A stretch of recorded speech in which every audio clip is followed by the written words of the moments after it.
हूं विनीता खेमका और आप देख रहे हैं समाचार 924। आपका स्वागत है हमारे प्रोग्राम यूपी स्पेशल में।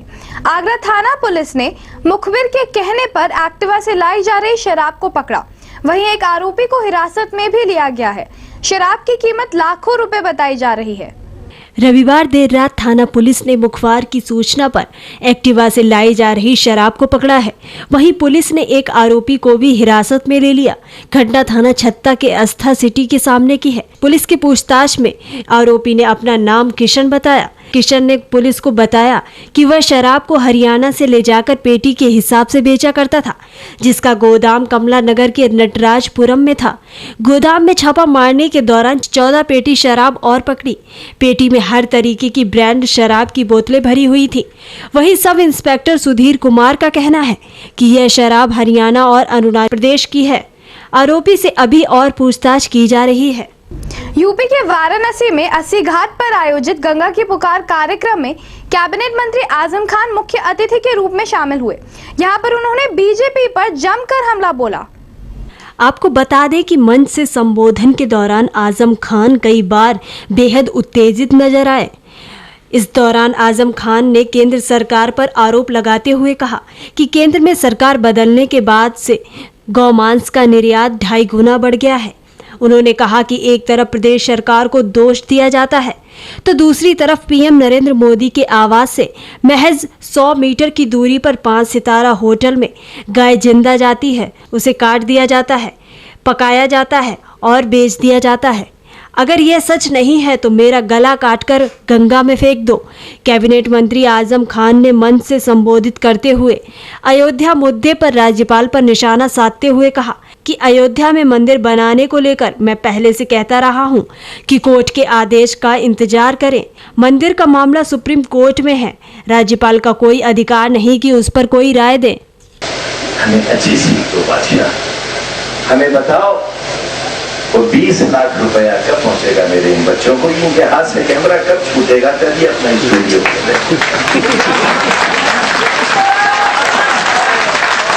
इनके घर में अगर 5 लोग हैं और ये हमारा कांस्टेबल नौजवान जिसकी जवान बेटी बैठी है और बहन बेटी है ब्याहने के लिए, जिसके परिवार में 5 लोग हैं, 20 पंजे 100, 1 करोड़ रुपया बादशाह कब आएगा? तुमने वायदा किया था गरीबों से, कब आएगा?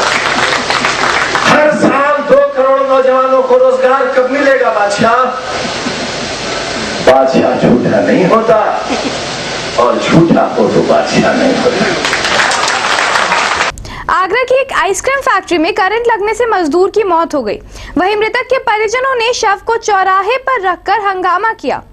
रविवार देर शाम थाना सदर स्थित एक आइसक्रीम फैक्ट्री में करंट लगने से एक मजदूर की मौत हो गई। दरअसल घटना उस समय की है जब मृतक मजदूर ब्रिजेश क्रीम बेल आइसक्रीम की फैक्ट्री में काम कर रहा था। देर शाम को ब्रिजेश फैक्ट्रियों में रखी गाड़ियों में आइसक्रीम रख रहा था। तभी उस समय ब्रिजेश को अचानक करंट लग गया और ब्रिजेश की मौके पर ही मौत हो गई। वहीं परिजनों ने फैक्ट्री मालिक पर सरेआम लापरवाही का आरोप लगाया है। काम कर रहे मजदूरों ने घटना की जानकारी पुलिस को दी है। फैक्ट्री के अंदर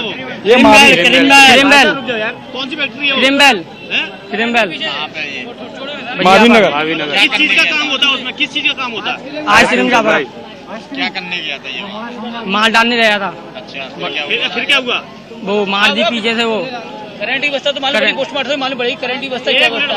चांद पाड़ दी थी पीछे से। तो भैया पोस्टमार्टम में आज यहाँ कहरई का एक निवासी नौजवान साथी है जिसका नाम ब्रजेश है। उसकी मात्र 19-20 साल उम्र है।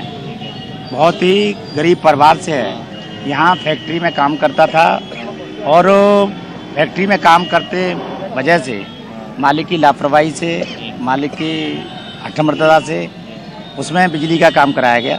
बिजली के काम से उसके करंट लगा। करंट से मौके से मृत्यु हो गई। ये घटना वास्तव में दुखद घटना है। मालिक को, फैक्ट्री मालिक को यहाँ रहना चाहिए, परिवार के साथ दुख में उसके साथ देना चाहिए। परिवार के जो मृतक है परिवार के साथ डॉक्टरी अस्पताल ले जाना चाहिए। ऐसा उसने नहीं किया। नैतिकता का परिचय नहीं दिया और नैतिकता का परिचय नहीं दिया। उसकी घोर लापरवाही है। मृतक परिवार को हम चाहते हैं मुआवजा मिलना चाहिए, आर्थिक मुआवजा मिलना चाहिए, सरकार से मुआवजा मिलना चाहिए। और जो दोषी फैक्ट्री मालिक है जो गैर कानूनी से फैक्ट्री चलाते हैं, नियम के अनुसार फैक्ट्री नहीं चलाते हैं, ऐसे मालिक के खिलाफ कार्रवाई करनी चाहिए। आइसक्रीम फैक्ट्री है, किस नाम से अब ना कौन सा ब्रांड बनता है? पता नहीं कौन सा प्लांट बनता है, ये तो देखना चाहिए। जो नियमानुसार फैक्ट्री नहीं बताते हैं, यहाँ पहले भी कई बार घटना घट गई है और आज बिजली के करंट से और लोगों के भी।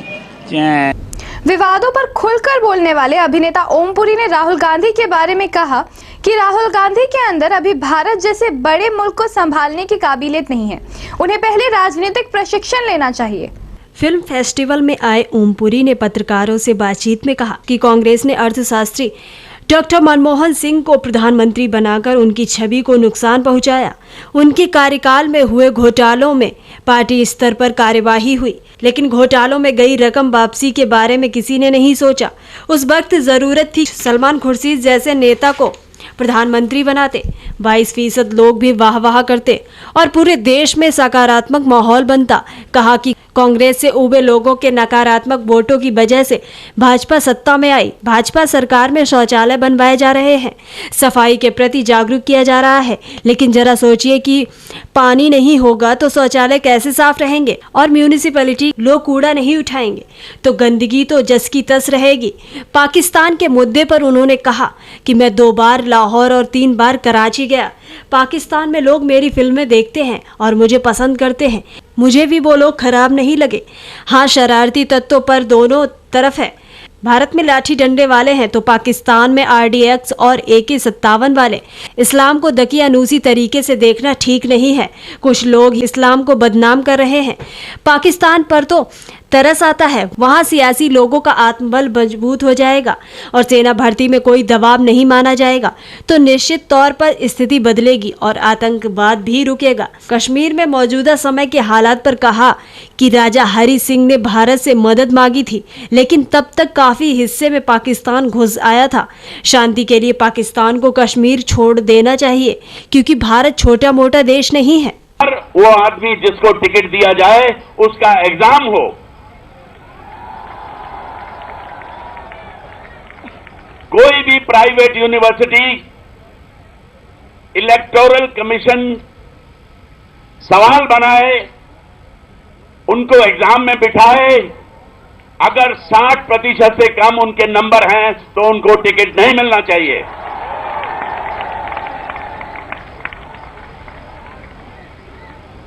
पार्लियामेंट के आधे से ज्यादा लोग गंवार हैं।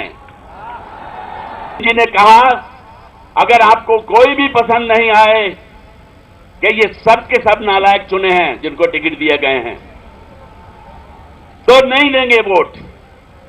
आपके वोट की कीमत है। मैं गरीब आदमियों से अपील करता हूं, ये राजनीति वाले कंबल बांटते हैं, शराब की अद्धा दे देंगे आपको, 200 का नोट दे देंगे। अगर आप वो लेने से इनकार करेंगे क्योंकि ये ताकतवर लोग हैं तो आपके लिए मुश्किल होगी। मेरा सुझाव है, शराब की बोतल जेब में रखिए, 200 रुपए जेब में रखिए, कंबल घर ले जाइए और वोट उसको दीजिए जिसको आप चाहते हैं। ताजनगरी आगरा में इस समय सियासी मॉनसून की फिजाएं चल रही हैं। हर पार्टी दूसरे पर निशाना साधने में लगी हुई है। चलिए आपको बताते हैं इस सियासी गर्माहट के बारे में। सपा भाजपा में जुबानी लड़ाई में अपना रुख तेज कर लिया है। ऐसा ही एक बयान में समाजवादी पार्टी के राज्य मंत्री रामशक्ल गुर्जर ने बीजेपी पर निशाना साधते हुए कहा है कि बीजेपी प्रदेश में सांप्रदायिक माहौल बनाने में पूरी ताकत के साथ जुट गई है। आपको बता दें कि आगरा के निजी कार्यक्रम में शिरकत करने पहुंचे अखिलेश मंत्री ने मीडिया से मुखातिब होते हुए भारतीय जनता पार्टी पर जातिवाद राजनीति करने के आरोप लगाए हैं।